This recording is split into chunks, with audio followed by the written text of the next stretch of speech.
你那个票啊，不是你的，干嘛你这分了？你这看的，你没得分到，本来要进。拖早就离个分了，咱我老姓死就第一个就分了。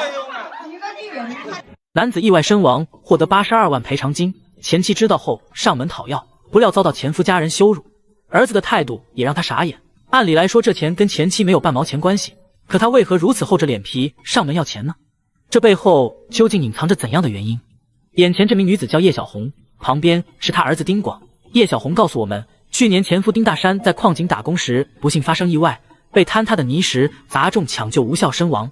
當地煤礦賠償了丁家一筆82萬的工亡補償金，然而這筆錢卻不在他們手中，而是在丁家親戚手裡。丁大山的兒子丁廣如今23歲，已經屬於成年人。按理來說，父親的死亡補償金應該由他繼承，可為何這筆錢會在親戚的手中呢？丁廣表示，當初父親突遭意外，22歲的他年輕無助，只能求助丁家親戚幫忙料理父親的後事。然而親戚卻說，必須要替他保管82萬，不然就不幫忙。於是，在匆忙中，丁廣與親戚簽署了一份保管協議，錢就這樣到了親戚手中。可如今丁家親戚卻遲遲不願歸還這筆遺產。丁廣的母親葉小紅也表示，如今兒子丁廣已經到了談婚論嫁的年紀，正是急需用錢的時候。可是丁家親戚卻百般阻撓兒子拿回這筆錢，甚至還對他們惡語相向。那麼親戚為何不願歸還賠償款呢？為了一探究竟，隨後一行人來到丁廣老家。讓人意外的是，他們剛下車就被附近村民圍了起來。這樣的情況讓調解員一頭霧水。而就在這時，葉小紅和一位老人爭吵了起來。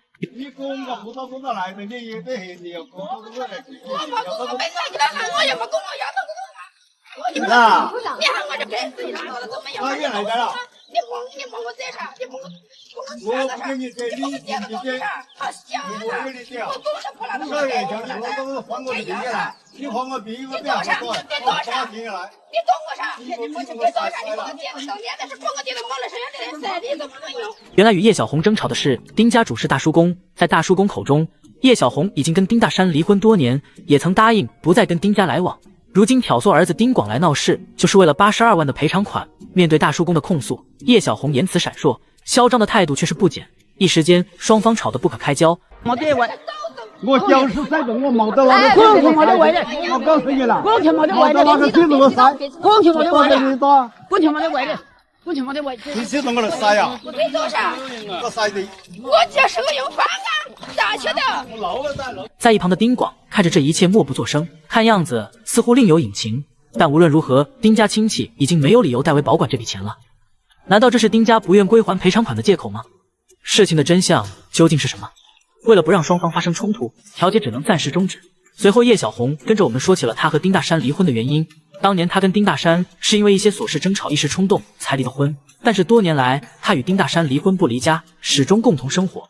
這期間，她也曾有復婚的想法，但是都遭到丁家強烈阻撓。因為自身患有角膜炎，一直以來她就不受丁家待見。但是為了子，葉小紅什麼都忍了。但沒想到，丁大山這個頂梁柱突然倒塌，丁家不僅干涉丁大山一切事宜，如今還要插手兒子丁廣的生活，說什麼他也不能再忍了。他表示一定要找丁家討個說法。然而再次來到丁家，事情卻來了個大反轉。打牌輸掉了，打牌輸掉了。誰打牌啊？他老婆啊？他老婆打牌。他老婆打牌。天天打牌，輸掉了。村民們透露，葉小紅看似老實本分，實則整日打牌。丁大山忙活半輩子，卻一個像樣的房子都沒建起來。而他掙的錢都被嗜賭成性的葉小紅揮霍掉了。正是這個原因，丁家親戚才如此討厭葉小紅。被拆穿偽裝的葉小紅顯得有些慌亂，似乎被說中極了。面對眾人的指責，他不斷反駁：“那阿姨，你有沒有打牌了？我是打牌呀，不是我個人打牌，你是個朋友打牌。你還搞得記者的，搞個啥？記者就是我到過來的，這是個用子。我是個用子，我本來就是個用子。我是個用子，你咋曉得？這個東我咋呀也是死的，你咋曉得？你咋曉得我是個用飯，我一直是個用飯啊。此時外面下起了小雨，葉小紅本想進丁家好好談談，不料卻被親戚推了出來。可以看出丁家有多麼反感葉小紅。雙方的情緒都有些激動，丁廣試圖安撫母親的情緒，不料母親突然將矛頭對準他。他讓我過來呀！我都不要你了，我都不說，我可以把你請過來。我都不要你了，不是你拿拖也到，他要過來呀！你我怎麼辦？我都不要你了，我都不是你。你我怎麼辦？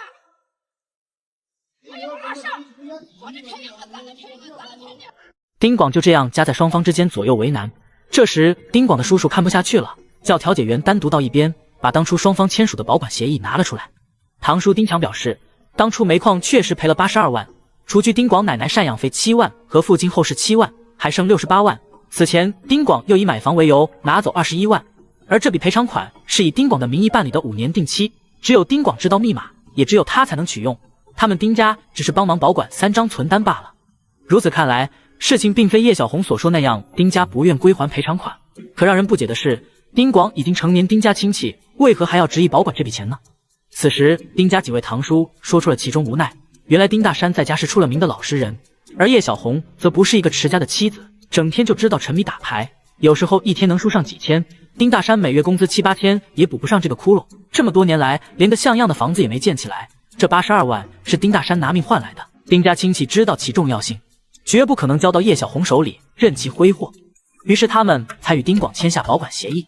然而沒過多久，葉小紅便鬧上門。這時丁廣也說出了自己心中的無奈，他很贊成這筆錢交給叔叔保管，可是母親時不時就開口問他要錢，拿不到還以性命相威脅，這讓他很為難，於是就有了如今尷尬的局面。要是錢在他手上，保不准那天會向母親妥協。回想起父親去世前的樣子，丁廣忍不住哽咽，父親總是一副沉默寡言的樣子，但在行動上卻處處為他着想。丁廣知道父親就是為了賺錢給他蓋新房才出事，在去世不久前，父親還想着要在煤礦停工前多為他存點老婆本，不料這一去竟成了天人永隔。這筆錢是父親拿命換的，所以無論怎麼說他都想妥善處理。然而對於母親，丁廣內心也很複雜。雖說母親葉小紅是賭如命，可也是陪伴了他整個童年，那是他無法割捨的母愛。面對母親的要求，他也無法拒絕。那麼事到如今，丁廣又會做出怎樣的決定呢？為了能妥善處理這筆賠償款，調解員約定雙方到村委會做最終的協商。村幹部表示，丁廣已經成年，有能力保管這筆錢。然而面對這個問題，丁廣始終低着頭，似乎在逃避眼前的困境。丁廣堂叔見此突然提出，如果丁廣對保管這筆錢有異議，他們願意放棄代替保管，不過還是由丁廣自行決定。猶豫片刻後，丁廣終於說出內心的想法。他表示，在他最危難的時刻，丁家親戚站了出來，對於丁家堂叔保管這筆錢，他是非常放心的。然而聽到兒子的態度，葉小紅100個不願意。可以不一人用啊，你都这個啊，爹，你看錯了，他抽吧，你可以不一個人用啊。真的不可能。也是哦，好多个决定，好多个我不愿意这个。反正这个要认定了，这个。在叶小紅看來，兒子就是沒把他放心上，他強烈要求兒子拿回這筆錢，並讓他代為保管，還表示出事情他自己承擔。好家伙，母親的態度讓丁廣很無語。他知道母親不靠譜，但他卻無法割斷與母親的感情。然而母親正是抓住了這一點糾纏不休，所以他才左右為難。聽到葉小紅想插手這筆錢，丁家堂叔頓時激動起來。他表示，他們可以無條件把錢還給侄子丁廣，但無法接受葉小紅插手。丁家堂叔一直對葉小紅的劣跡行為耿耿於懷，於是雙方又陷入了僵持。為了盡快解決，調解員決定讓村幹部單獨與丁廣談談。幾十分鐘後，丁廣做出了新的決定，他不放心錢交給母親保管，但是母親又逼得急，所以他決定拿出2萬元補償母親，其他的保持不變，繼續存5年，定期讓堂叔保管。然而對於兒子的決定，葉小紅卻陷入了歇斯底里。我給小姑的文具，我還幫了個手，我自己都好。我這個地方不定，但是地方我是弄得行。他指責兒子胳膊肘往外拐，他不甘心，為何兒子在關鍵時刻沒有站他這邊？最終母子沒能達成協議。可是到如今，所有人都知道葉小紅就是為錢而來，或許這樣就是最好的結果。對於母親，丁廣表示，他不會拋下母親不管。以後自己會出去工作，靠自己的一雙手養活自己，贍養母親，而不是濫用父親留下的那筆錢。其實丁廣還是很有主見的，希望他早日成為一名男子漢，也希望葉小紅能反省自己的行為，不要辜負兒子最後的一絲感情。